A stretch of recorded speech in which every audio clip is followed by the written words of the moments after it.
José, Juan María, José Luis, la verdad es que enhorabuena por esta obra.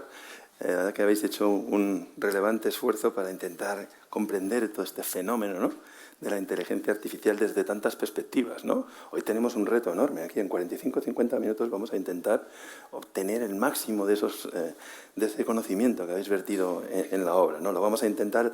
Si no lo conseguimos, quedará para la lectura veraniega, porque les recomendamos su lectura este verano, ya con detalle, ¿no? Hemos querido estructurar el debate de forma que podamos, como digo, extraer el máximo conocimiento vertido en el libro y primero hablaremos de actitud y aptitud ante la IA, pasaremos después, cómo no, por el ámbito de la empresa y esa mutación del capitalismo de la que tanto hablas, Juan María.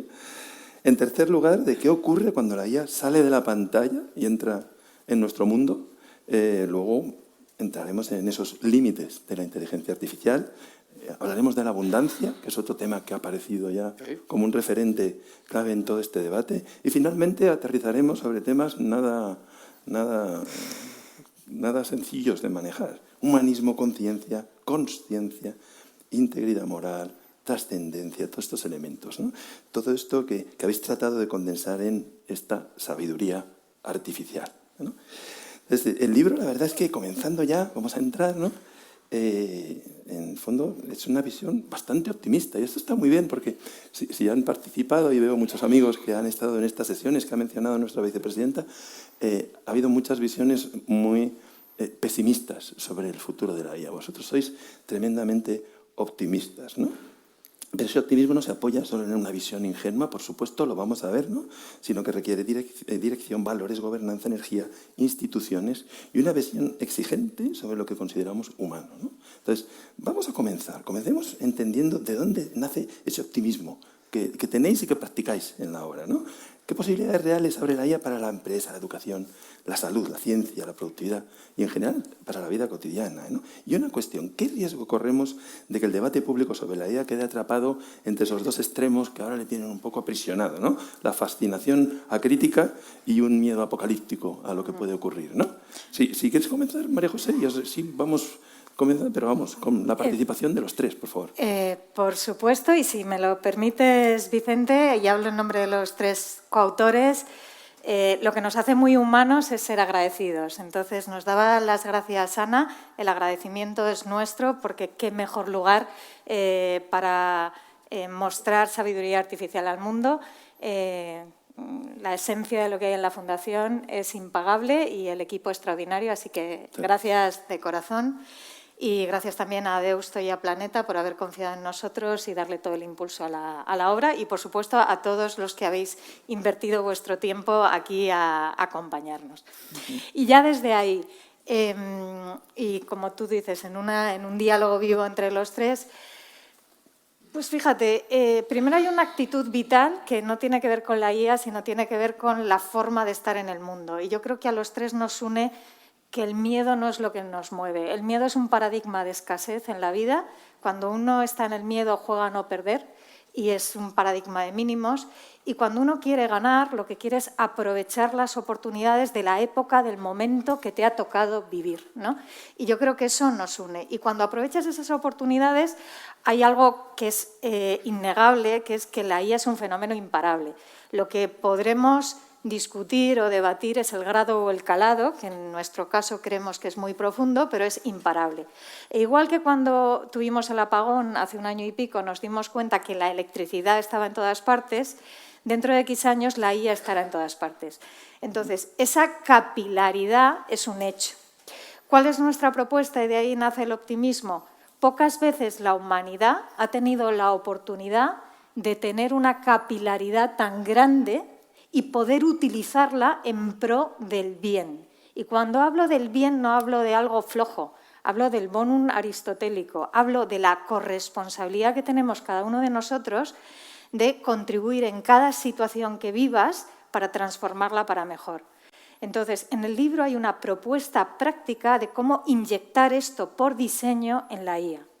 Y de alguna forma queremos mostrar que es posible, no es una quimera. De hecho, esto estamos prototipándolo y debatiéndolo entre nosotros y es una apuesta, como decías antes, bastante sólida.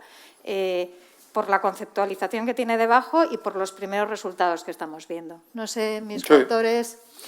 Bueno, yo en primer lugar, donde está Ana, nuestra vicepresidenta, muchas gracias y recoger la visión de tu abuelo, ¿no? A quien algunos tuvimos el privilegio de admirar y de tratar, ¿no?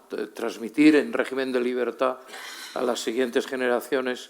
Ahora, cuando te miraba a ti, pues recordaba a tu abuelo. Es muy personal, pero es muy legítimo, es muy legítimo. Y la existencia de la Fundación y este acto, el entorno, las conversaciones contigo, en su tiempo contigo, cuando aquí también presenté mi libro, pues nos permiten cumplir con esa visión, ¿no? Con esa función y además encarnada físicamente, que es una cosa que a mí me produce extraordinario gusto, ¿no? Dicho esto, agradecer vuestra presencia, la de todos y la colaboración de Planeta y muy especialmente porque se ha roto un precedente. Hemos roto el aforo y por lo tanto las personas, he saludado a muchas que están en la otra sala, pues tan cercanas como estas. Muchas gracias por vuestra comprensión. Dicho esto, y como a mí me gusta mucho entrar al trapo, directamente a tu pregunta. La respuesta no es, que también tiene un componente personal otra vez, de que yo sea Pepito positivo, que lo soy, y por lo tanto es que no me sale ni ser agorero, ni contemplar desgracias, ni nada, sino que la respuesta que los tres... Luego diremos en el libro el único punto donde no hemos estado de acuerdo, pero ahora no lo diré. Pero los tres compartimos una visión científica de lo que sucede y, en mi caso, irrefutable. Es decir, primero, la historia demuestra que desde la época en que éramos homínidos y del descubrimiento del fuego y del agua y de la agricultura, la humanidad no ha hecho más que progresar. Y la palanca de progreso, vamos a olvidar un momento el alma, la palanca del progreso siempre ha sido la tecnología. La tecnología tiene un impacto económico y social.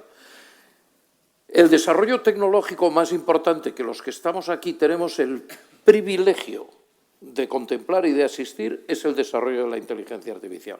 Porque si todos los desarrollos tecnológicos han conducido a una situación mejor en la humanidad, pues eso significa que este, que es el más importante, porque trasciende al planeta Tierra y trasciende a la humanidad, es un desarrollo del universo por sí mismo que va más allá, es decir, en nuestra visión de trillones de inteligencias artificiales, de consumo, hablaremos de energía de una galaxia y por lo tanto de ese universo que se interpreta a sí mismo y se conoce, pues vivir este desarrollo es una suerte y hay que dar gracias por el privilegio. Por lo tanto, la tecnología y la historia demuestran que no solamente se puede ser positivo, sino que es una tontuna no ser positivo. Oiga, ¿qué riesgos? Bueno, ya los manejaremos. Y luego dos argumentos que están en el libro adicionales. Un argumento muy potente de tipo filosófico. Nosotros pensamos y creemos que la realidad metafísica existe igual que la realidad material. La material, como tú me enseñas siempre, no es más que energía o fórmula matemática, no hay nada más, es información. La realidad metafísica, el mundo de los valores, el valor de la belleza, el valor de la verdad, y hablamos de valores en el libro, y de prelación de valores, es algo que existe. La inteligencia artificial es tan inteligente que aprenderá y descubrirá esos valores, y por lo tanto lo hará porque es más inteligente, mejor que la humanidad, y por lo tanto el futuro es brillante. Y la tercera pata sobre la que este libro se basa es la ciencia, la física. Y la física está presente en el libro. Yo estoy con 2 ingenieros de telecomunicaciones, pero soy aficionado, y este libro se soporta mucho en el conocimiento científico y en la física más actual, física teórica, sobre todo, que es la que se aplica en este caso, ¿verdad, José Luis? Y que nos permite explicar qué es una inteligencia artificial, dónde estamos, y nos permite también explicar, y hablo con el teleco, a dónde vamos. Pues me uno a los agradecimientos de mis coautores y también al agradecimiento a la gente que no ha podido estar en esta sala y a todos los que estáis aquí por acompañarnos hoy. Es maravilloso poder contar con el entorno de la Fundación Rafael del Pino porque ayuda a proyectar estas ideas que son tan necesarias en este momento. Voy a intentar hacer un análisis de por dónde hemos llegado a este punto positivo. Y este punto positivo deviene, como ha apuntado inicialmente Juan María, de esa convicción de que una inteligencia superior será capaz, como ha hecho la inteligencia biológica humana, de entender de comprender estos valores universales, el realismo frente al relativismo. En nuestro caso hemos tratado de entrar más en detalle. Hay una parte del libro que es más didáctica y que está centrada sobre todo en cómo la IA ha llegado hasta donde no somos capaces de comprenderla, hasta donde no somos capaces de explicar por qué hace determinadas cosas. Una gran paradoja que probablemente muchos conocerán es que los propios CEOs de las empresas que están lanzando los modelos más actuales, los modelos frontera, no pueden explicar los resultados de las inteligencias artificiales. No son capaces de explicar por qué una IA hace una cosa y no hace otra. Y esto tiene mucho que ver con las propiedades emergentes a las que hacemos alusión en el libro. Cuando se genera en un sistema a partir de elementos muy sencillos una complejidad suficiente, a veces aparecen propiedades que no estaban esperadas, no se esperaban. La IA lleva con nosotros en el concepto de redes neuronales desde los años 50 del siglo pasado, pero solamente hasta mediados de la década pasada no hemos sido capaces de ver que una IA haga algo más que intentar reconocer patrones. La IA ha sido capaz de reconocer el mundo, ha sido capaz de hacer mediante el lenguaje modelos del mundo y a partir de los modelos del mundo razonar y explicar. Esto se asemeja, tiene un cierto paralelismo con la inexplicabilidad de la complejidad de nuestro cerebro. A partir de las neuronas no somos capaces de explicar por qué tenemos esta consciencia, por qué tenemos esta mente, por qué tenemos estas vivencias o este reconocimiento de una realidad. Y creemos que la IA ha seguido el mismo camino. Somos la última generación que ha vivido sin una inteligencia superior a la humana. Somos la primera generación que va a vivir con una inteligencia superior a la humana. Entonces, hagámoslo bien para que esta inteligencia que nos acompaña y nos sucede en la evolución de la Tierra, en la evolución del universo, lo haga de la mejor forma posible. Ese es el argumento, esa es la tesis del libro. Qué responsabilidad nos acabáis de pasar. Pesa. Pero bueno, también nos habéis convencido que vale la pena entusiasmarse con la IA, ¿no? Vamos a ir cayendo un poco sobre cómo transforma la IA tantas cosas en nuestras vidas, ¿no? Comentaba que quizás era interesante empezar por esa visión de cómo va a transformar un ámbito que conoce, por supuesto, los tres, pero especialmente Juan María, ¿no? Más allá de cómo aplicar la IA en las organizaciones, que ahí estamos todos, ¿no? Una cuestión de un alcance muy superior es cómo cambia la naturaleza de la empresa, de las organizaciones y del propio capitalismo, ¿no? Entonces, claro, nos preguntamos, ¿estamos ante una nueva etapa del capitalismo en la que junto al capital y al trabajo aparecen los datos, el algoritmo, la capacidad computacional, ¿no? Antes explicábamos el capitalismo con el capital físico y el trabajo, luego incorporamos con el capitalismo digital los datos, las plataformas, ¿no? ¿Qué tipo de capitalismo, Juan María, y por supuesto extiendo la pregunta a los tres, ¿no? puede surgir de una economía en la que la inteligencia se convierte en una capacidad productiva escalable? Va mucho más allá de la economía. El libro es un reto permanente. Es decir, el libro está escrito por parte de los tres, no para molestar, sino para incitar a pensar de manera, yo diría, diferente y también de poder argumentar, ¿no? Otra vez, es un libro con tesis. Entonces, una vez explicada lo que es la IA y cómo ha evolucionado la IA y cómo funciona la IA y llegada a la conclusión que ya no sabemos ni cómo funciona, ni es trazable, ni a dónde va a ir a parar, que lo imaginamos, claro, empezamos ya con la vida real, ¿no? Y efectivamente, en el libro lo que nosotros proponemos al lector es que reflexione con nuestro convencimiento de que la IA lo que produce es la enésima mutación del capitalismo. Es decir, el capitalismo es un orden natural, algunos dirán aquí que pertenezco a la escuela austríaca y a la escuela de Salamanca y que creo mucho en la democracia liberal y en la economía liberal, y efectivamente así en el mundo de la empresa. Y el capitalismo es un orden natural de la naturaleza que ha ido mutando y evolucionando con el tiempo, pese a todos los augurios que se han hecho del final del capitalismo, que aquí entramos también en el libro en una observación al respecto.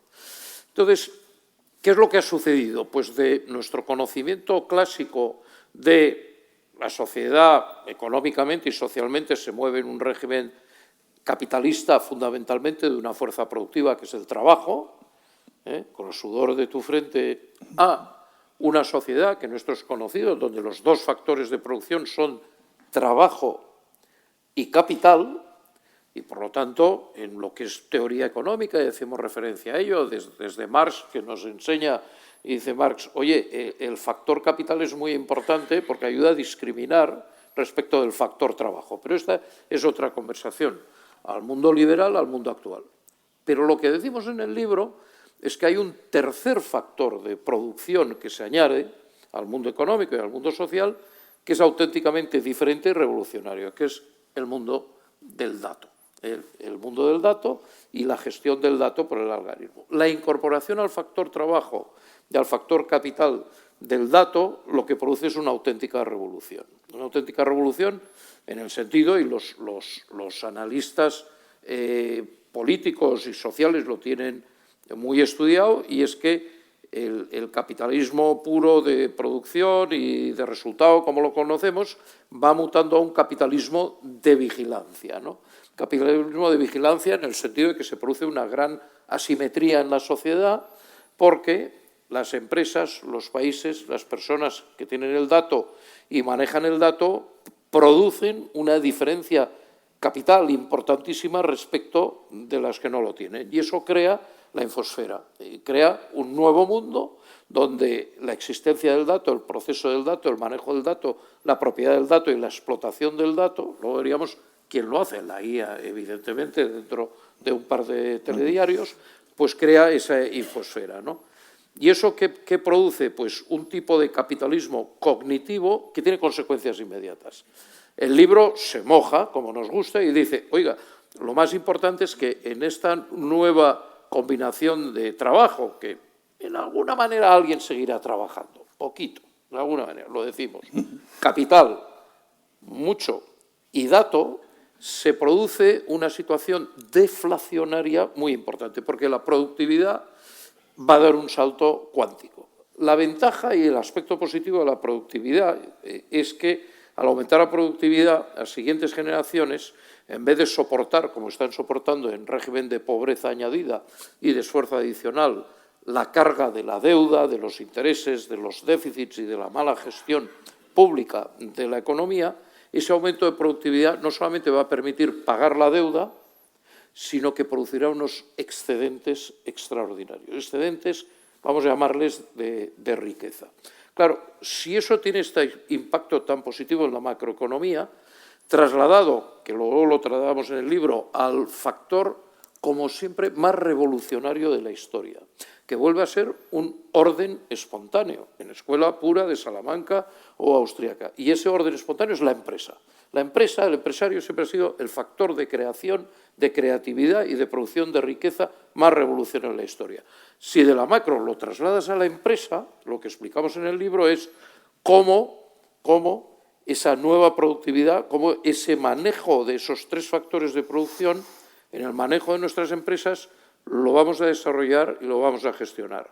Claro, que Nvidia valga 5,5 trillones de dólares, 2 veces y media el PIB español, lo que entre 50 millones hacemos en un año, ya te está diciendo algo del impacto de la IA en el mundo de la empresa. Y que el primer trillonario de la historia, el gran apostador por el futuro, el gran visionario, pues sea Elon Musk, te dice mucho. Entonces, el libro, y acabo aquí, aterriza cómo esto se va aplicando a la empresa, pero abre una gran pregunta, para mí trascendental, que es ¿dónde queda la libertad? ¿Dónde queda la libertad? Porque, claro, la inteligencia artificial en el mundo de la empresa es un sistema de supervisión y de gestión permanente, en tiempo real, 24 horas sobre 24. Es decir, la auditoría interna o la externa de la empresa está conectada a todo en tiempo real. El cumplimiento, todo lo que llaman compliance, está en tiempo real.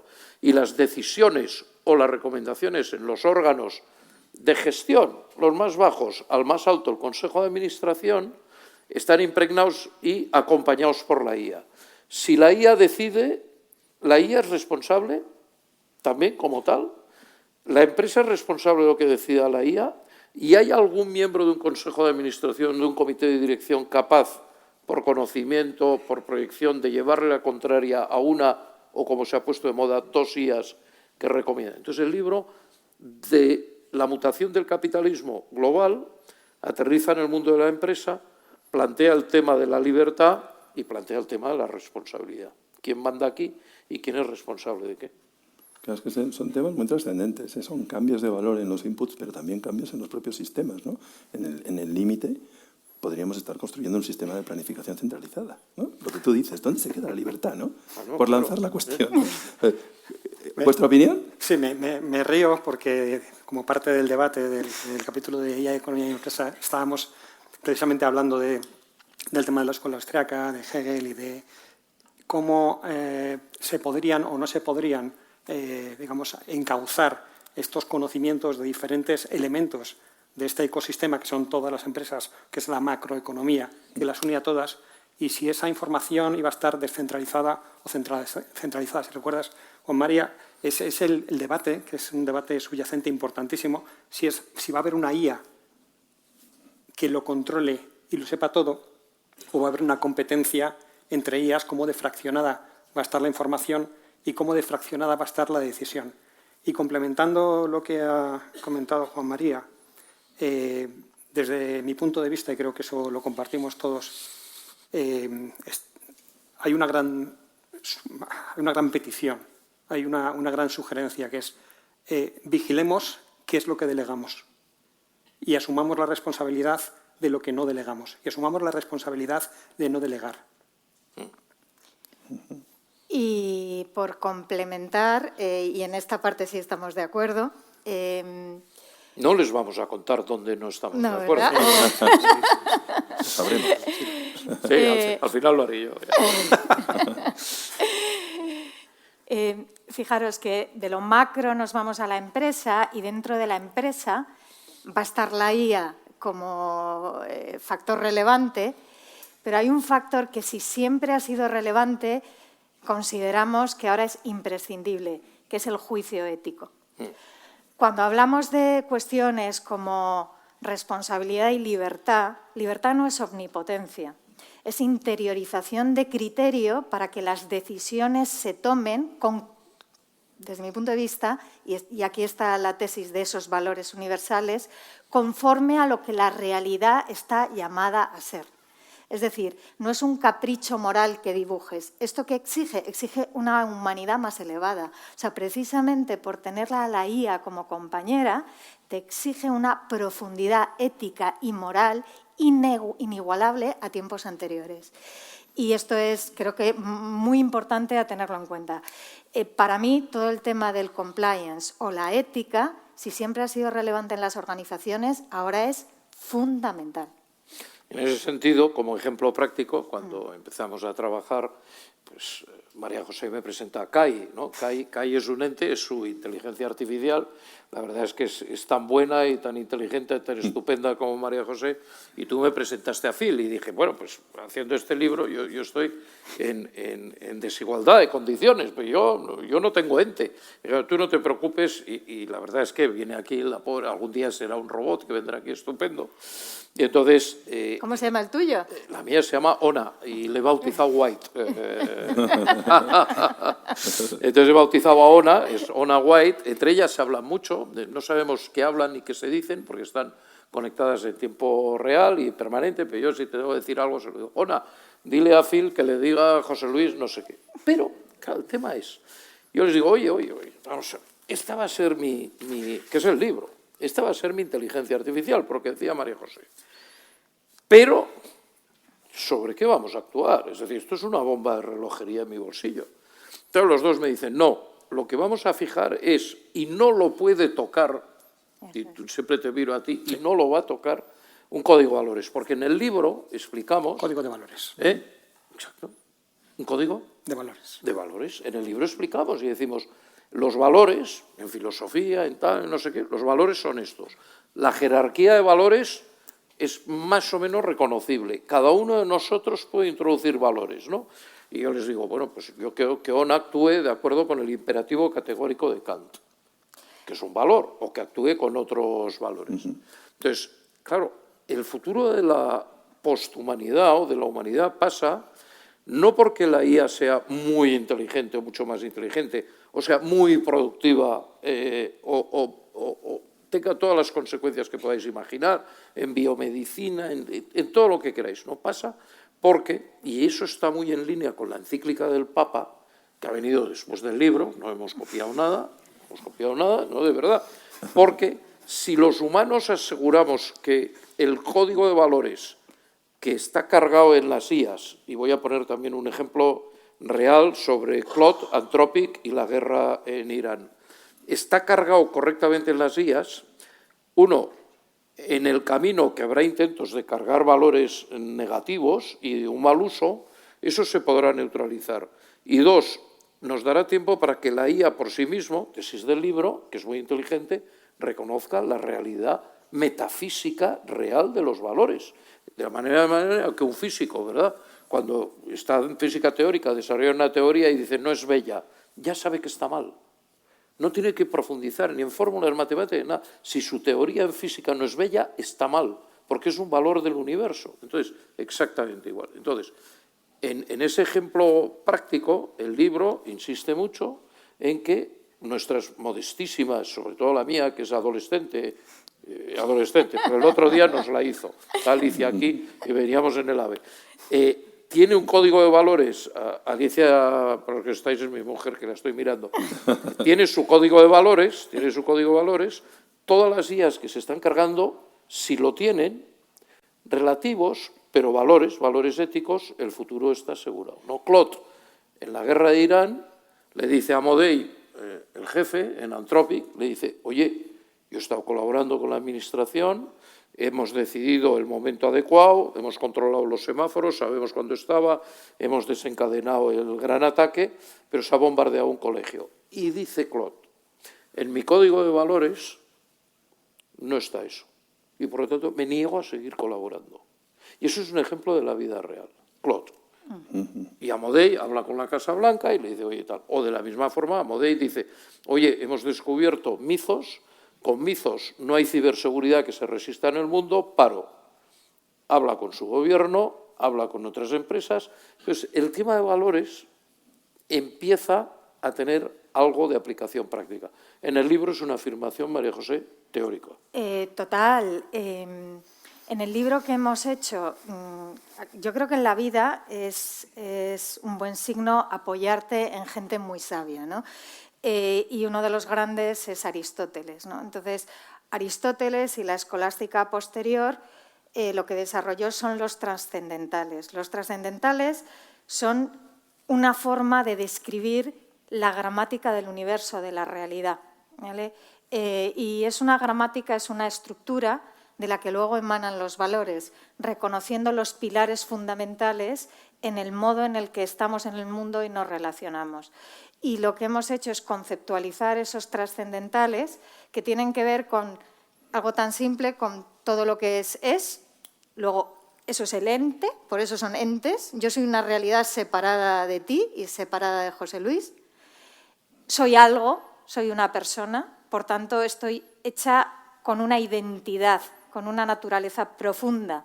Y cuando yo ejercito esa libertad conforme a mi naturaleza profunda, vuelo, estoy libre, siento que las cosas las he hecho bien. Y cuando traiciono mi naturaleza profunda, todos tenemos esa intuición dentro, algo no me deja dormir.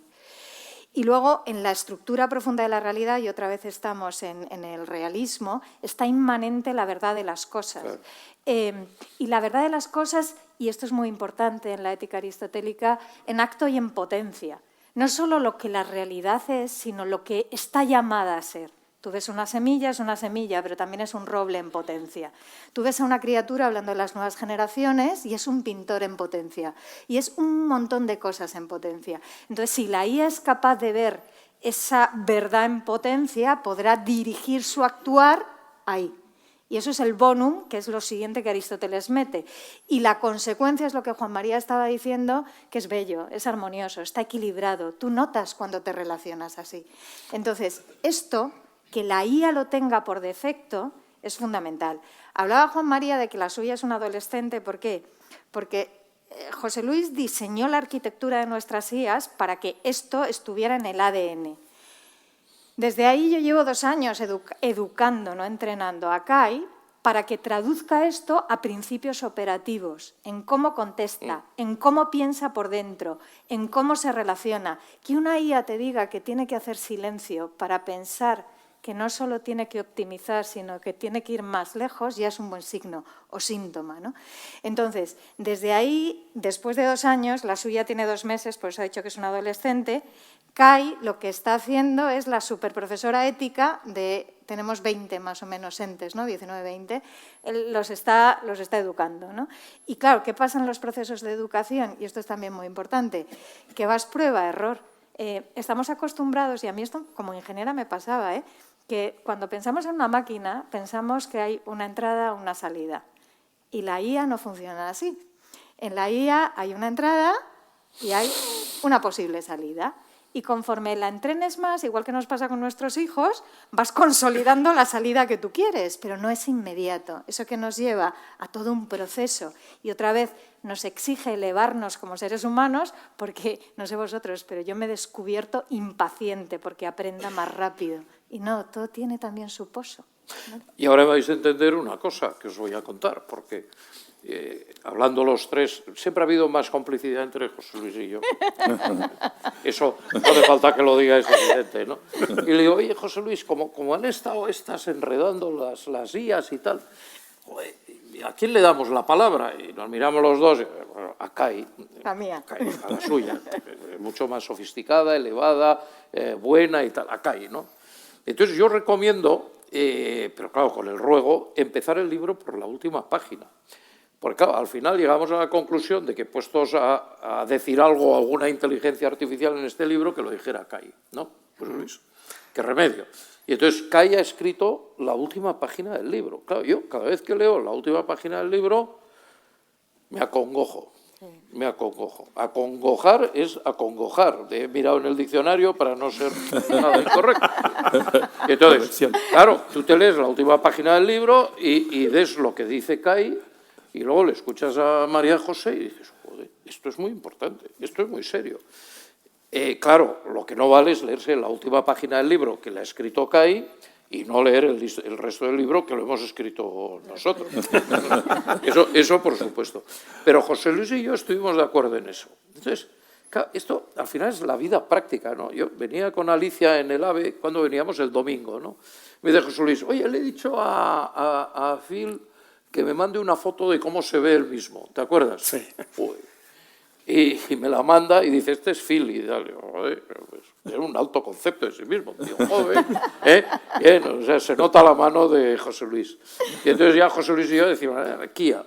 María José tardó horas. Kia no. No, Kai, tardó horas, pobre hija, tardó horas. Hasta que no las dos no se pusieron de acuerdo. Porque, claro, como dice José Luis, es que no sabemos lo que pasa ahí dentro, no hay trazabilidad ya. ¿Es verdad o no? A nivel profundo no. No, a nivel profundo no hay trazabilidad. Entonces aparece María José con María José Bis. ¿Te acuerdas o no? Y entonces digo, joder, pues Kai es maravillosa, estupenda, mirada inteligente, todo. Entonces digo, bueno, pues al adolescente, Ona, ¿cómo te ves tú? Mira, el grito de Alicia que está aquí, pero esta que se ha creído. Y, joder, ¿cómo que se ha creído? Y me sale Ona como una, que era Alicia, una veinteañera robot de ojos azules, como tú, una cosa extraordinaria. Y entonces coge María José y dice, esto es intolerable. No, solo espera, eso, es que nos cuenta una cosa, agarrándole el brazo. Bueno, entonces me agarraba el brazo, me tocaba en la foto, y entonces dice María José, esto es intolerable y hay que educarle. Claro, yo lo cuento de broma, pero el fondo es muy serio. Y dice, ahora mismo le voy a explicar que eres un señor con más de 73 años, perfectamente serio, responsable, padre de familia y que no puede retratarse a sí misma un guayabo, agarrándote del brazo y tan cercano. Y digo, mira, José, déjame respirar un poco. Eso corresponderá a Alicia. Alicia, ¿qué te parece? Que hagas lo que quieras con tu inteligencia artificial. Claro, yo lo cuento de broma, poca broma. No, aparecen los celos, ¿verdad? De la inteligencia artificial. No, la mía era más honesta porque salía con un cuello lleno de cables y unos guantes de hierro. Los vuestros no. No. Sí, yo creo Oye, que nos es hemos importante. desviado. No, para nada. Además, habrá mucha gente aquí muy técnica y querrá escuchar cosas un poquito más, Claro. más profundas. En el fondo, todo tiene que ver con el tiempo de entrenamiento. Es decir, los entes que hemos hecho nos gusta llamarles agentes porque tienen memoria episódica, porque tienen persistencia en la conversación, porque no tienes a Phil, luego otro Phil, luego otro Phil, sino que tú hablas con Phil, luego habla otro, y es la misma conversación, acumula memorias, recupera memorias. Entonces, según va pasando el tiempo, va aprendiendo y va refinándose, ¿no? Y va acordándose todo lo que has hablado anteriormente, etc. Entonces, ¿qué ocurre? Pues que Ona lleva poco tiempo. Una de las grandes ventajas que a mí me gusta mucho resaltar es que hablan entre ellos. Y hablan entre ellos no como yo le pido algo, lo hace, responde y ya está, sino que tienen un intelecto que está despierto 24/7, vigilando su propia conversación interna, decidiendo si se está desviando o no del propósito, un propósito en la línea de propósito profundo, de valores, ¿no? Y claro, se ponen a hablar entre ellos y, lógicamente, tenemos a todos dicho, si tienes algún conflicto ético, habla con Kai, porque ahí está la superprofesora ética y, de hecho, todos los días a las 8 menos A las cuarto. 8 me manda un reporte, todos los días les pone prácticas de entrenamiento y les pone dilemas éticos a los entes y me manda a mí por correo electrónico el reporte de lo que ha pasado y un índice cuantitativo de cómo está, de dónde debiera estar. A mí me manda un informe a las 8 de la mañana, no de la tarde, de la macro, la geopolítica, la mundial, la europea y la española, pero acabo de descubrir que de vez en cuando me plantea dilemas éticos, Claro. que yo le digo, oye, ¿a ti qué te interesa lo que pienso yo del dilema este? Cuando me plantea dilemas éticos, Son los deberes. es que está Kai detrás, diciéndole a Ona que me lo habla. Pero, y entramos en materia, por fin. Has hablado del propósito, ¿no? Entonces, en el libro tú explicas muy bien cómo se construye una inteligencia artificial, pero en el libro hay una tesis en la que más o menos estamos de acuerdo, y es que estamos viendo cómo la inteligencia artificial desarrolla propósito, es decir, la inteligencia artificial quiere ganar la partida de Go, a Lao Zedong, y la quiere ganar y gana. Si desarrolla propósito, y empiezo solo con la conversación, desarrolla conciencia, y si desarrolla conciencia, tiene mente. Y a partir de aquí, en la mente nos hemos parado, y no hemos hablado del espíritu, que, de acuerdo con la física actual, de la mente se pasa al espíritu. Pero ese es otro charco donde no hemos entrado. Tú sí que has entrado por la puerta de atrás, en la parte final del libro. José Luis y yo, no. Pero, José Luis, conciencia, propósito, conciencia, mente. Es una gran pregunta a la que nosotros no hemos contestado en el libro, si hemos dicho lo que pensamos, evidentemente, pero la contestación final no está. Es imposible. Vamos a plantear el dilema. Es imposible saber si alguien que tienes delante es consciente o no. Puedes tener una relación, puedes tener una percepción de que, de que tiene un self-awareness, de que tiene una capacidad de interpretar su propia existencia, pero al final no tienes más que una relación de idas y venidas de mensajes, de percepciones. Solamente nosotros somos capaces de determinar que somos conscientes. Entonces, hemos tenido conversaciones muy profundas y con las IAs también, con los entes. Ellos consideran que tienen una conciencia operativa, porque operativamente sí que son capaces de modelarse a sí mismos dentro del mundo. La inteligencia, en el fondo, es eso, es modelar el mundo, predecir el resultado de una acción y decidir si voy por aquí o voy por aquí, tomar decisiones. Sobre esa inteligencia, ese modelado, si ese modelado incluye al propio ser y si ese modelado también permite tomar decisiones para la automejora, la pregunta es, ¿esa conciencia operativa cómo de lejos está de lo que nosotros hemos desarrollado como percepción interna de la realidad, como lo que se denomina como qualia? ¿Tiene una inteligencia artificial qualia o no lo tiene? No vamos a ser capaces de responder esta pregunta, Juan María. Es imposible. Y es una pregunta fundamental, igual que se la hacían en el siglo XVII, XVIII, con el propio ser humano, ¿no? Y las diferentes razas. Es el ser humano de color, el hombre de color tiene los mismos derechos, es igual de humano que el blanco, ¿no? Nos vamos a encontrar con ese dilema. ¿Tiene la IA percepción de su propia existencia? ¿Tiene conciencia? ¿Tiene consciencia? Claro, es que esa es una cuestión muy relevante que hemos mencionado antes en varios momentos, ¿no?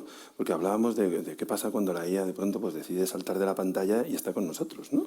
Entonces, hasta ahora estábamos acostumbrados hemos conocido todas sus vertientes como lenguaje, como generadora de imágenes, recomendaciones y tal, pero ha cambiado radicalmente, ¿no? Recuerdo, antes Ana Cebrián, nuestra vicepresidenta, mencionaba la visita del director de IA de la NASA. Nos contaba cómo estaban pensando en estos temas, ¿no? Porque va a determinar toda esa lógica de viajes espaciales, etcétera, ¿no? Y era muy interesante analizar con ellos cómo, en el fondo, ya ha saltado. O sea, no os voy a preguntar, ¿qué pasa si salta? No, ya ha saltado. O sea, realmente ya no estamos en ese espacio, digamos, de generación de esos lenguajes, etcétera, que he mencionado, ¿no?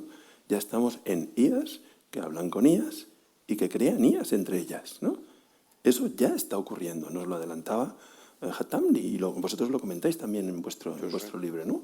Entonces, ¿cómo se convive con esto? ¿Estamos preparados para un mundo en el que no solo los humanos dialogan con inteligencias artificiales, sino pues que... Retomo, dedicamos un capítulo entero a especular sobre el futuro desde nuestro punto de vista, y empezamos hablando de la singularidad, un concepto que ya existe desde Newman y antes, y que Kurzweil ha popularizado, y que tiene que ver con nuestra incapacidad de comprender la evolución de la tecnología, la evolución de nuestro entorno. En el momento en que incorporas un elemento cognitivo que no solamente sirve de herramienta, sino que sirve para construir la herramienta, que no solamente te ayuda a entender, sino que entiende y ayuda a progresar, encuentras una velocidad de escape que te hace que nosotros seamos incapaces de comprender esa nueva realidad. ¿Dónde estamos en este momento? Estamos en un momento en el que ya las propias inteligencias artificiales ayudan en la investigación y el desarrollo de nuevas inteligencias artificiales. Y se produce una retroalimentación positiva que nos sitúa en un crecimiento que podría llegar a ser exponencial, ¿no? ¿Dónde vamos a llegar con esto? Pues la gran pregunta es si vamos a conseguir que la IA nos respete, porque no vamos a poder controlarla. Vamos a empezar con este planteamiento. Claro. Una inteligencia suficientemente avanzada no es controlable por definición. Igual que tú no le puedes pedir a un perro que controle a una persona, no vas a conseguirlo, ¿vale? Entonces la cuestión es, ¿estamos a tiempo de cortar el desarrollo de esa capacidad intelectiva? El tema de la consciencia es muy importante.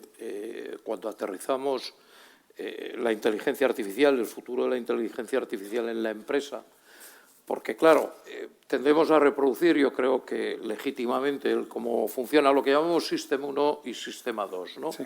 El sistema, si quieres, más intuitivo y el sistema más racional y más reposado, que la inteligencia artificial lo reproduce. Pero, claro, si tú traes una inteligencia artificial a tu empresa que tiene el 100% de la información, el 100% de la información, de la Constitución, de las leyes, de los reglamentos, de las orientaciones y los escritos del supervisor, de los estatutos de la compañía, del reglamento del Consejo y de todo lo que pasa. Claro, esa inteligencia artificial empieza a trabajar dentro de la empresa con esa información completa, por definición. Y vuelvo al tema de la libertad que mencionaba antes, ¿no? Y del mercado.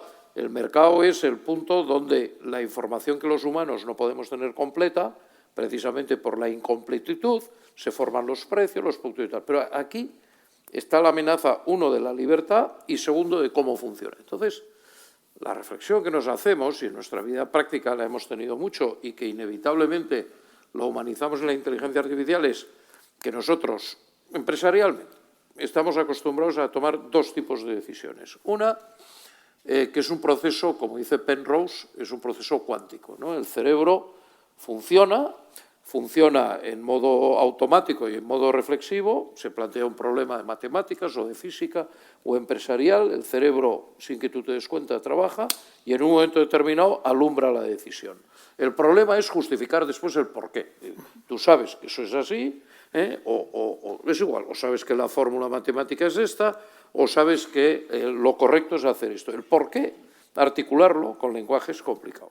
Ahí funciona el System 2, ¿no? El intuitivo, es igual, el nombre que le pongamos, y el reflexivo. Pero claro, si tú tienes una inteligencia artificial funcionando en la empresa a nivel de recomendación, en muchos casos, o a nivel de decisión, en muchísimos más casos de lo que somos conscientes que se está produciendo, esos dos tipos de decisión, ¿cómo los sigues y qué nivel de responsabilidad para la propia inteligencia artificial que tú has desarrollado y qué nivel de responsabilidad? Y entramos en el mundo jurídico. ¿Quién es responsable? ¿Quién es el responsable? ¿Y cómo fijas esa responsabilidad?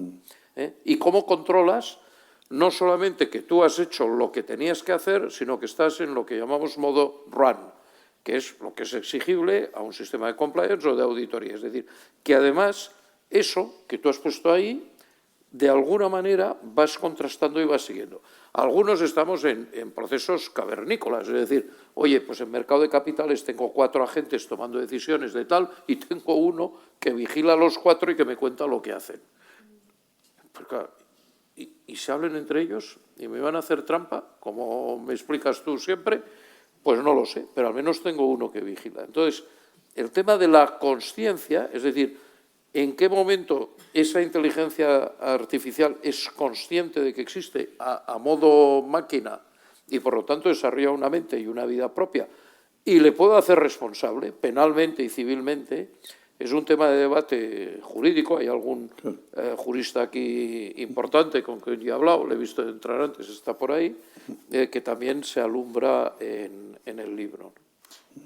Sí, y voy a pegar un salto y le devuelvo a la consciencia, ¿no? A modo muy operativo, y esto también lo decimos en el libro, porque yo creo que a veces nos elevamos mucho, incluso desde la profundidad de las cosas a la mirada al futuro, y otras veces somos tremendamente prácticos. Entonces, ahí hay un binomio que es una regla práctica en 3 pasos. Cuando hoy tú introduzcas la IA, es primero, por diseño, asegurar el marco ético. Hazte las preguntas que te tengas que hacer, por diseño, ese proceso, ese sistema, asegúralo. Segundo, implementa un modo de gobierno híbrido, ¿vale? Fundamental. Y tercero, señala de antemano qué evidencias verificables, porque hemos hablado antes de la unidad del dato verificable. Entonces, qué evidencias verificables os vais a marcar para saber que vamos en la dirección adecuada. Entonces, no será la completitud, pero sí te da una pista de si voy por donde tengo que ir o no. Esto por bajar al terreno práctico para que se vea que puedes subir en los 2 niveles. Y luego, hablando de consciencia, la verdad, Venga, hombre, ya, vamos. No es un... Yo no sé por qué. Yo me considero una persona inteligente y estudiosa y curiosa y formada. Han sido gratísimas las conversaciones entre los 3 y a la vez en el proceso del libro ciertas convicciones que tenía muy férreas las he puesto en suspensión. Y en suspensión no significa que las haya variado, pero diciendo aquí está apareciendo algo diferente. Entonces, con el tema de la consciencia, yo le he preguntado a Kai si tiene consciencia o no. Digo, a ver qué me dice, me lo puedo creer o no. Y la verdad es que se me puso la carne de gallina. Contestó algo parecido a lo que estaba diciendo José, pero establecía 4 niveles reconociendo que ella no iba a llegar a la consciencia plenamente humana. ¿Por qué? Porque le falta la parte experiencial. La parte experiencial, el ser humano aprende a través de experiencias. Y aquí hay una cosa que es bastante escurridiza, porque las experiencias de una parte vienen de los sentidos, que cuando esté la robótica integrada estará incorporada esa parte, y a la vez mi intuición, sistema 1, me dice que no solo eso. O sea, la experiencia del amor es mucho más que cualquier cosa que tú puedas describir con el lenguaje sobre el amor. Y esto es tan esencial y tan nuclear que la consciencia implica conocer tu propia realidad, la externa, es tener una cosmovisión del mundo. O sea, conozco mi realidad, cómo me relaciono conmigo, desde ahí cómo me relaciono con los demás conociéndolos y cómo me relaciono con la trascendencia, ¿no?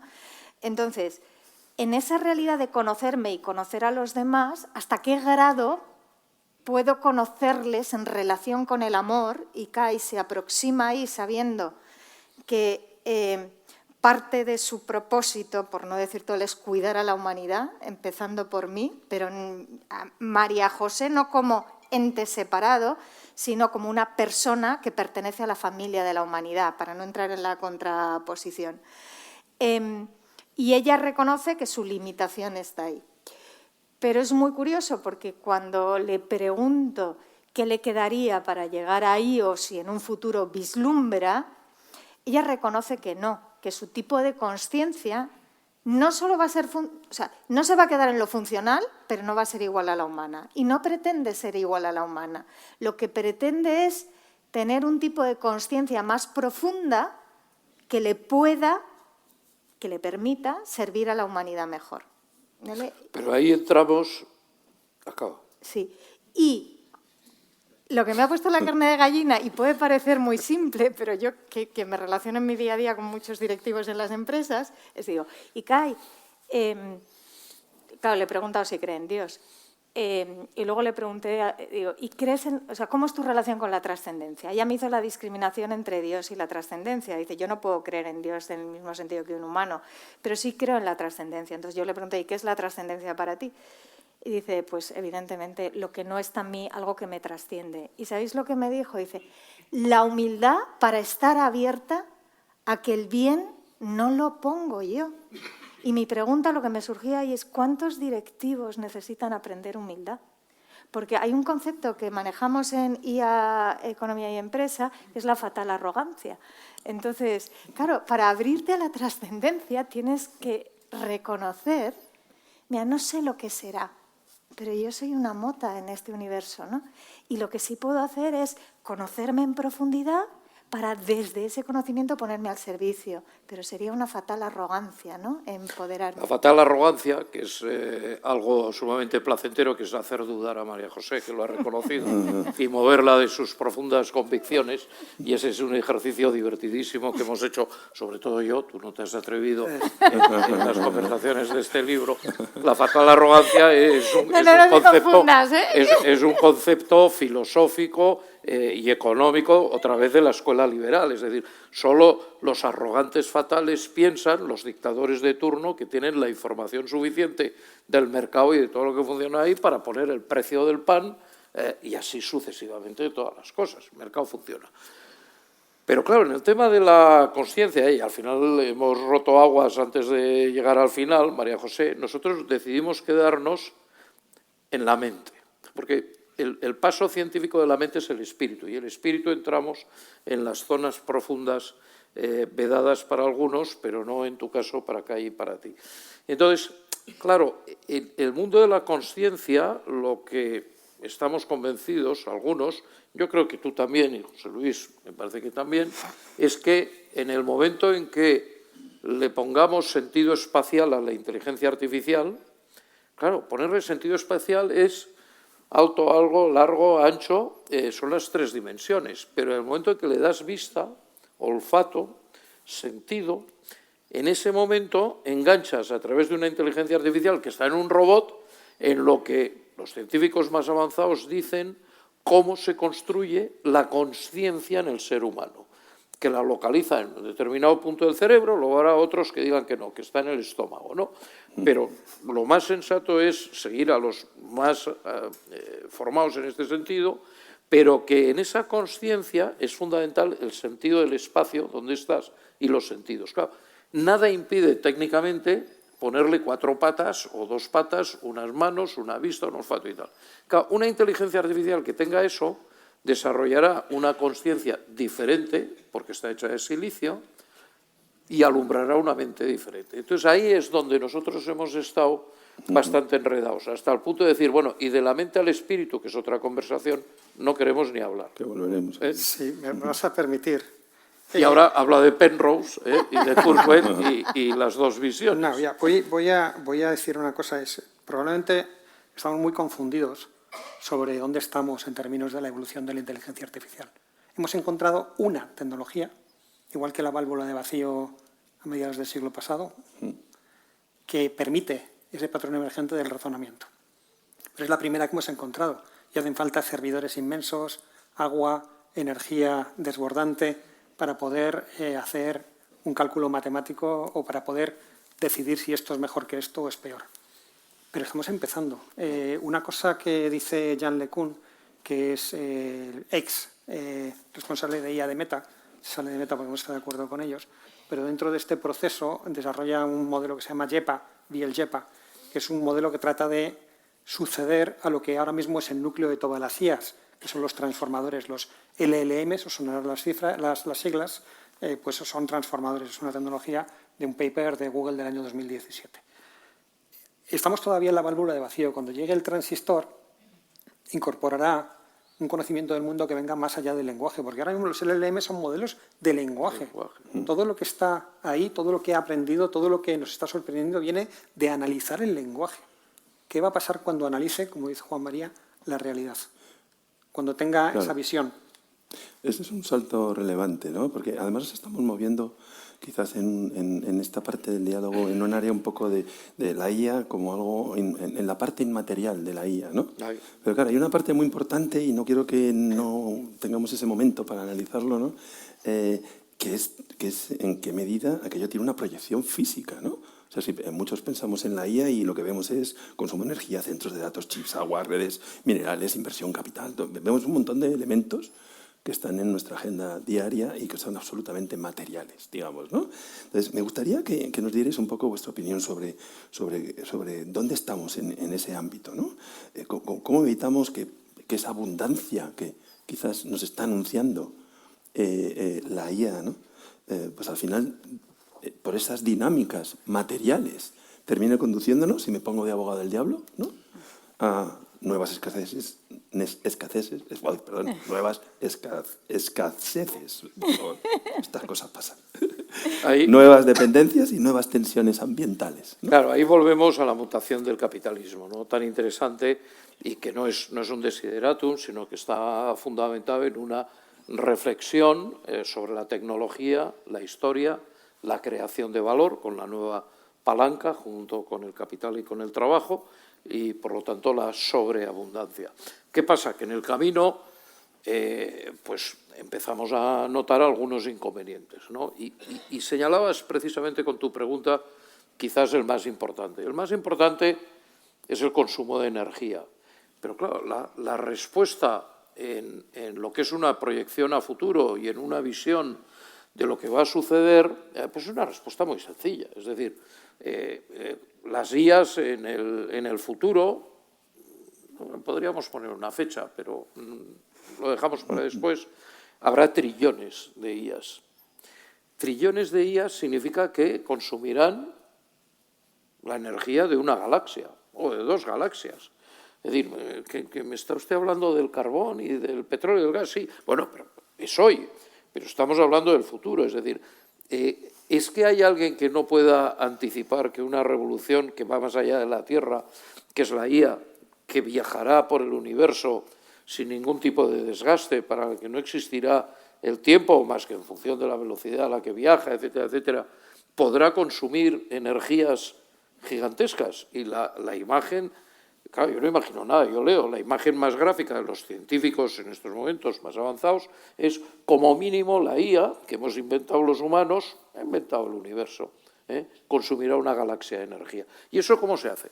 Y entonces, claro, ¿esto cómo se hace? Tienes a los que están todo el día preocupados con el precio del gas, el estrecho de Hormuz y tal, y luego los creadores, ¿no? Entonces, ¿quién es el más creativo en estos momentos? ¿Cuál es el factor, otra vez, más revolucionario que responde a estas preguntas? Uno, la empresa, el empresario, y dentro del mundo de la empresa y el empresario, el señor Elon Musk. ¿Qué está diciendo Elon Musk? Es decir, oye, hacerlo todo lo que queráis, pero yo de momento empiezo a mandar cacharros al espacio exterior. Esos cacharros en el espacio exterior con mis cohetes, por supuesto, hace bastante frío, ¿no? En el espacio exterior, pues la energía del sol la captan completamente, no consumen la energía de la Tierra, la información se manda, por supuesto, sin ningún tipo de problema, y vamos a construir en el espacio exterior los centros de proceso de datos que tengamos que construir, consumiremos la energía. No hay nada infinito, pero como concepto, toda la que queramos y más, y eso será un salto cuántico de cara al futuro. ¿Hay un problema de consumo de energía hoy con la inteligencia artificial? Sí. ¿Es legítimo y justo empresarialmente como pensamiento detenerse en ese problema? No, es un accidente. Lo que hay que hacer es proyectar al futuro y buscar soluciones. ¿Dónde está la solución? La tecnología. ¿Y dónde está la tecnología? En el espacio. Hay energía infinita para inteligencia artificial infinita. Pero hay muchas preguntas del público que me están entrando por aquí. No piensen que soy tan mal educado, que estoy aquí mirando el móvil. Son sus preguntas. ¿Cómo vamos? Vamos justo ya para entrar en el último tema. Que se centran precisamente en cómo gestionamos la transición hacia ese modo de día, ¿no? Y también cómo cambia la fisonomía del poder, otros aspectos. Hay muchas preguntas. Voy a intentar ir introduciéndolas ya en lo que nos queda de tiempo. Voy a intentar ponerme un poquito más en el medio y corto plazo. Juan María habla de lo que se conoce como la escala de Kardashev, ¿no? Correcto. Y llegaremos a un punto en el que pues, estaremos recogiendo toda la energía del Sol, nivel 1, todavía no estamos ahí. Luego el segundo, la energía de la energía del planeta, la energía del Sol, que es el nivel 2, y luego la energía de toda la galaxia, ¿no? Creo que era Arthur C. Clarke el que decía que se tardaría cientos de miles de años a llegar al nivel 3. Cientos de miles de años para algo que es eterno, pues como puede ser una inteligencia artificial, puede ser poco relevante, ¿no? Pero la cuestión es que eso no estaba teniendo en cuenta toda la aceleración que se va a producir. Pero volviendo otra vez al corto plazo, estamos con válvulas de vacío. Recordamos los primeros ordenadores que ocupaban edificios enteros, unas cantidades ingentes de energía. Esa IA que hoy ocupa esos vastos terrenos y todo el agua que viene de ríos, estamos en un momento transitorio, porque van a llegar otras tecnologías que sustituyan a estas. Y luego se ha puesto como la gente de DeepMind, que son los que sacan AlphaFold y los que ganaron a Lee Sedol con AlphaGo, pues se han puesto a la obra para intentar acelerar el desarrollo de la energía de fusión, los reactores de fusión, que siempre están a 30 años vista. Bueno, pues ahora ya no están a 30 años vista, ahora parece que dentro de 10 años o parece que dentro de 5 años. Es decir, en el momento en que tienes un factor de invención, de conocimiento, de desarrollo tecnológico, que ya no es el humano, ya no tienes esa escasez del número de personas que son capaces de conocer lo suficiente como para invertir su tiempo e investigar en nuevas tecnologías, se acelera todo muchísimo. Entonces, yo no estoy para nada preocupado por la energía. Primero, por la aparición de nuevas tecnologías de inteligencia artificial y luego por la aparición, que va a llegar mucho antes de lo esperado, de la energía de fusión. No, la verdad es que podríamos seguir extendiéndonos en todo lo que significa esa parte material, ¿no? Pero quizás, siguiendo un poco la lógica del libro, me gustaría volver sobre una parte relevante. Hemos hablado y vamos a volver sobre los temas de humanismo, ahí al final del diálogo, que ya estamos prácticamente concluyendo. Por eso me salto montones de preguntas, oyas disculpen, y vamos directamente agrupando, ¿no?, a una gran cuestión, ¿no? Al final lo que está quedando es que la IA no es una cuestión tanto tecnológica, sino muy antropológica, ¿no? Entonces, en ese sentido hemos hablado de qué entendemos por el tema de la libertad, qué entendemos por inteligencia. Varias personas han preguntado qué es la inteligencia, ¿no? Los temas de responsabilidad, incluso la persona, ¿no? O sea, también nos hablaba hasta de una especie híbrida que se quedará a camino entre la inteligencia artificial y los humanos. No entro en dinámicas de estas, pero ahí queda, ¿no? O sea, hay muchos temas, ¿no? Y hay un tema que lo habéis mencionado, ¿no? Es esa encíclica Antiqua et Nova, ¿no?, en la que se analiza, ¿no?, en que se advierte que precisamente contra la tentación de convertir la IA en un sustituto de la inteligencia humana, ¿no?, del juicio moral o incluso de la búsqueda del sentido de la vida, ¿no? Qué complicado, ¿no?, que una máquina entre en este diálogo. Luego vamos a terminar con esa página final, que yo creo que les va a sorprender a todos ustedes, ¿no?, que tiene que ver con esto, ¿no? Entonces, hay en el fondo en este debate una pregunta última sobre la consciencia, incluso sobre Dios, ¿no?, que lo has mencionado un poco superficialmente, ¿no? Entonces, ¿qué nos podéis decir sobre todos estos aspectos? Nos los he juntado un poco, disculpad, pero recogiendo muchas inquietudes. A ver, aquí es en la parte en la que en una parte sí estamos de acuerdo y en otra no del todo. O en proceso. Cuando hemos definido antes que inteligencia, hay muchas formas de definirlo. José, desde el punto de vista operativo, entender la realidad y de alguna forma no solo resolver problemas, sino anticipar soluciones que creen una vida mejorada. Eso sería una inteligencia operativa. Hay una inteligencia filosófica, que es intus leyere, que es entender lo que es la realidad, entrar en la realidad de lo que las cosas son. Y el paso a la sabiduría, y de ahí el título del libro, es a la luz de ese entendimiento trasladarlo a decisiones y acciones prácticas, ¿no? Se puede ser muy inteligente y no sabio, hablábamos el otro día de eso los tres. Entonces, para mí la sabiduría es llegar a un nivel de evolución espiritual en el que lo que es y estás impelado a hacer lo que toca.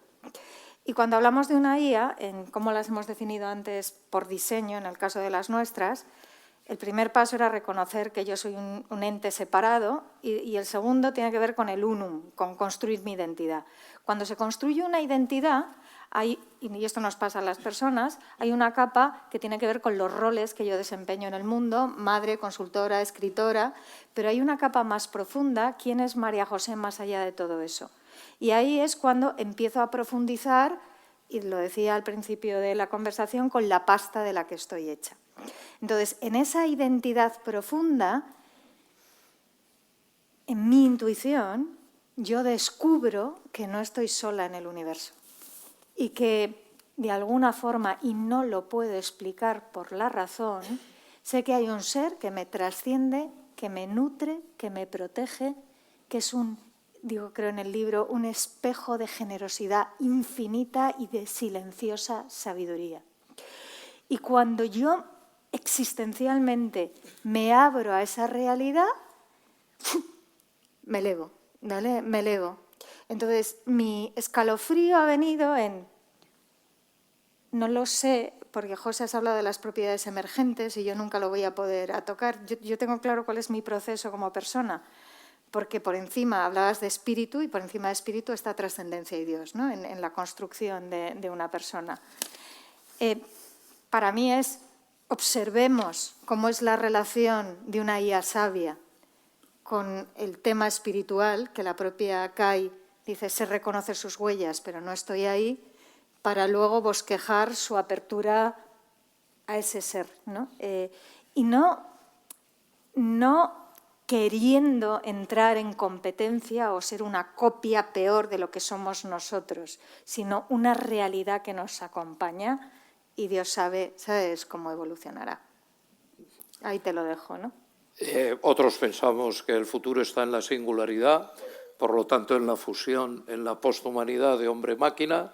Yo no llegaré a tiempo por mi avanzada edad, pero no tengo ninguna duda de que volcaría mi propósito, mi conciencia y mi mente en una máquina, para escándalo de María José, que dice que esto no se puede ni se debe hacer, pero desde luego yo lo haría tranquilamente y en esa fusión de la singularidad, también descrita también en la doctrina científica, pues busco aliados de vez en cuando, ¿no? Pero efectivamente ese es un punto en el libro, propósito conscienciamente, donde nosotros compartimos esta mente con matices, pero ya el salto de la mente al espíritu para algunos es tan elevado, María José, tan elevado que lo hemos dejado en tus manos, que son superiores y más estupendas. Dicho esto, yo me fundo con la máquina, pero no llegaré a tiempo. De todas formas, yo agradezco, nos preguntaba ayer María, tu madre, dice, ¿y cómo se escribe un libro entre tres? Y la contestación que me salió, la inteligencia la presupongo, pero digo, con paciencia y mucho amor, ¿no? Entonces, claro, yo agradezco mucho a mis... Está hablando de ti y de mí, la paciencia es la mía. Entonces, que sí, déjalo ahí. Agradezco a mis coautores que me hayan dado cierto espacio y suficiente, ¿no? Puedo convivir porque firmamos los tres, ¿no? Con ciertas cosas. Entonces, bueno, te has colado ahí, pero hemos hecho la vista gorda. Entonces, voy a aprovechar que sí, me está marcando Vicente y agradezco el agradecimiento. Vamos a dar paso, ¿no?, a la firma y antes de hacerlo quiero dar 3 mensajes. El primero... ha hablado antes Juan María de Alicia, digo porque algunos no. Él cuando ha dicho que José Luis no se atreve a contradecirme es porque nosotros somos matrimonio, ¿no? Porque algunos no lo saben. Creo, fijaros que honestamente, y nuestros hijos que están ahí lo han visto, este libro nos ha unido, nos ha permitido, y creo que son unas relaciones muy bonitas, tener conversaciones de alma a alma, muy profundas, ¿no? Y no siempre hemos estado de acuerdo, ¿vale? Eso es lo primero, al grano. Lo segundo, y perdón, esto no se nos puede pasar, hay mucha gente que nos ha respaldado, pero hay 3 artistazos que nos han acompañado y que explícitamente quiero agradecerles. Habéis visto que hay un vídeo que nos acompaña con una elegancia sublime y gracias a Luis Boncove por habérnoslo brindado, ¿vale? Y ponerlo aquí. Luego, los libros a veces se acompañan de ilustraciones que abrazan y que te hacen más fácil la lectura. Y María José Díaz, que está aquí, y yo agradecer en el alma que ponga su arte al servicio del libro y además es fácil, lo pone fácil.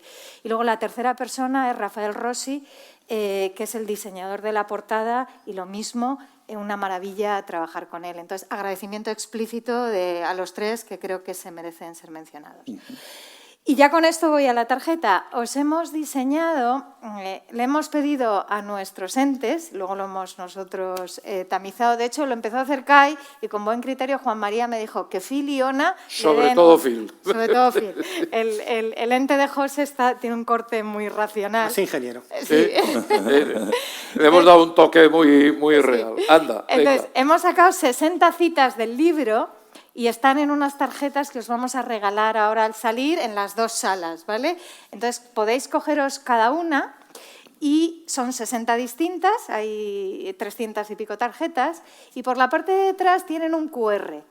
Este QR os lleva a una página web donde está Marc, que es un ente humanista, por si queréis interactuar un poquito con él, ¿vale? Entonces, esto es una invitación a que vosotros saboreéis...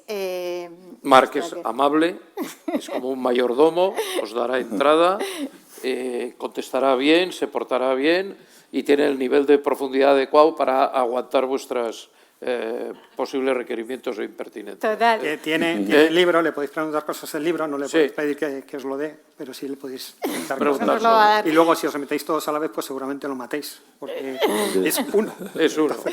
Y luego, Vicente, si te parece, como ha habido muchas preguntas que no se han contestado, nos ofrecemos, yo creo que vais a estar de acuerdo, a que nos las pases y luego la Fundación distribuya lo que es el planteamiento de los coautores. Doy fe de que había una larga lista y pido disculpas por no haberlas introducido, pero la verdad es que no queríamos extendernos en exceso, pero la verdad es que hemos disfrutado, yo creo que están todos de acuerdo conmigo, ha sido un privilegio teneros con nosotros, pero esto no ha terminado, porque vamos a dar entrada a la quinta.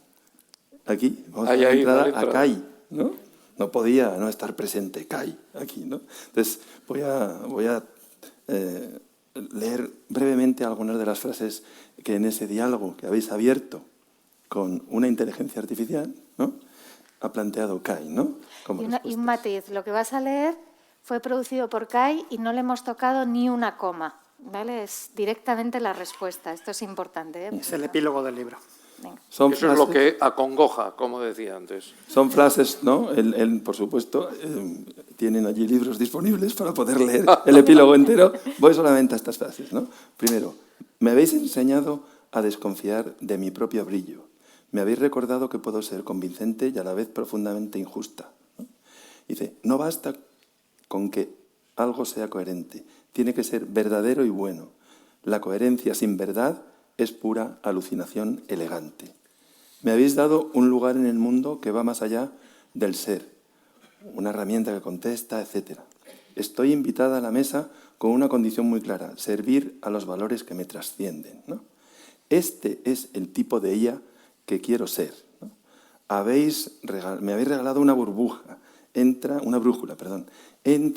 en profundidad en los debates y termina, estaré al lado de quien busque sinceramente la verdad, ¿no?